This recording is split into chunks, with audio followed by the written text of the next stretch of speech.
Welcome to the Slop Temple. We pray this video helps. You start by confirming access and preparing a minimal environment. Log into Berry Avenue and open the project you will convert to Headless. Create or enable API mode and copy the API key into a secure vault so you can call endpoints without the UI.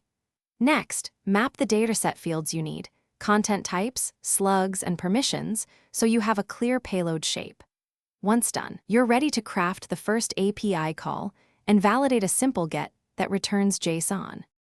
You now build the middle layer, convert UI routes into headless endpoints, define REST or GraphQL queries that return only the fields you need, and test them with your API key. Set up webhooks for publish and preview events so changes push to your site instantly. Use lightweight middleware to authenticate and sanitize incoming requests. Configure CORS and rate limits to protect the API, and wire any third-party integrations, such as CDN or Search, to consume the content. You finish by deploying the front end to a static host or serverless environment and pointing it at your headless endpoints.